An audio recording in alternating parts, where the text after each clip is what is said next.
মৃত্যুর পরের মুহূর্ত থেকে 13 দিন আত্মার সাথে ঠিক কী ঘটে? বন্ধুরা, মৃত্যুর পর জীবাত্মা যখন শরীর থেকে বেরিয়ে যায় তখন সে প্রথমটাই বুঝতেই পারে না যে তার মৃত্যু হয়েছে।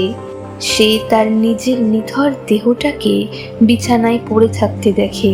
সে বারবার তার পুরনো শরীরে ঢোকার চেষ্টা করে, কিন্তু যমদূতদের লোহার পাঁজদড়ি তাকে আষ্টে পৃষ্ঠে বেঁধে ফেলে। শুরু হয় এক অনন্ত ও অজানা পথের যাত্রা। বন্ধুরা, গরুড় পুরাণের অনুসার প্রথম দিন থেকে তৃতীয় দিন পর্যন্ত জীবাত্মার নিজের বাড়ির আশেপাশেই ঘোরে। তার প্রচণ্ড খিদে আর তেষ্টা পায়, কিন্তু এই পৃথিবীর কোনো খাবার সে গ্রহণ করতে পারে না। পরিবারের দেওয়া অন্নের কেবলমাত্র ঘ্রাণটুকু নিতে পারে। যমদূতরা তাকে দেখায় তার জীবনের সমস্ত পাপের খতিয়ান। এই অসহায়তা আর যন্ত্রণায় আত্মার খুব কষ্ট হয়, কিন্তু ফেরার কোনো পথ থাকে না। চতুর্থ দিন থেকে নবম দিন পর্যন্ত হয় সূক্ষ্ম শরীর গঠন। কেন আমরা শ্রাদ্ধ বা পিণ্ডদান করি? গরুড় পুরাণের মতে এই 10 দিনের পিণ্ড দিয়েই আত্মার একটি নতুন সূক্ষ্ম শরীর তৈরি হয়। চতুর্থ থেকে ষষ্ঠ দিনে তৈরি হয় মাথা ও কাঁধ, আর 9 দিনের মাথায় তৈরি হয় হাত, পা ও বুক। এই শরীর শান্তি পাওয়ার জন্য নয়, যমলোকের অমানবিক কষ্ট সহ্য করার ক্ষমতা যোগাতে এই সূক্ষ্ম শরীর দেওয়া হয়। কারণ শরীর ছাড়া তো এই যন্ত্রণা অনুভব করা সম্ভব নয়। দশম দিনে শুরু হয় চূড়ান্ত যাত্রা। পথে পড়ে সেই ভয়ঙ্কর বৈতরণী নদী, যে নদী রক্ত, পুজ আর গলে যাওয়া মাংস দিয়ে তৈরি। জল ফুটন্ত তেলের মতো টগবগ করছে। যারা জীবনে পাপ করেছে, যমদূতরা তাকে এই নদীতে ছুঁড়ে ফেলে দেয়।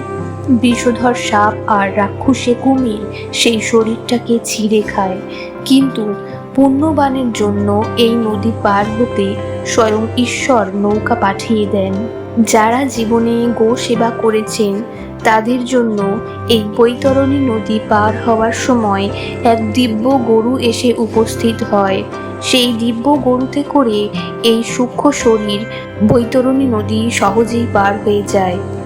12 দিন ধরে নানা চড়াই উতরাই এবং বৈতরণী নদীর বিভীষিকা পার করার পর 13তম দিনে আত্মা অবশেষে পৌঁছায় যমরাজের দরবারে। এই দিনটি স্থির করে দেয় আত্মার পরবর্তী গন্তব্য। যমরাজের প্রধান অমাত্য চিত্রগুপ্তের কাছে প্রতিটি মানুষের জীবনের প্রতিটি মুহূর্তের হিসেব থাকে। 13তম দিনে সেই বিশাল কর্মফল বা হিসাবের খাতা খোলা হয়। মনুষ্য গোপনে কি পাপ করেছেন বা প্রকাশ্যে কি পুণ্য করেছেন, সবই সেখানে জলের মতো পরিষ্কার হয়ে যায়। মানুষের কর্ম অনুযায়ী বিচারক যমরাজ রায় ঘোষণা করেন। বিচারের ফল অনুযায়ী আত্মার জন্য 3টি পথ নির্ধারিত হয়।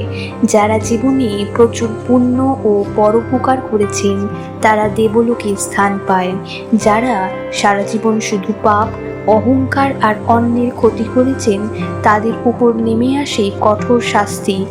বিচার শেষে তাদের কর্মফল অনুযায়ী পুনরায় এই মর্ত্যলোকেই কোনো পশু, পাখি অথবা অন্য কোনো মনুষ্য জনিতে জন্ম নেওয়ার আদেশ দেওয়া হয়।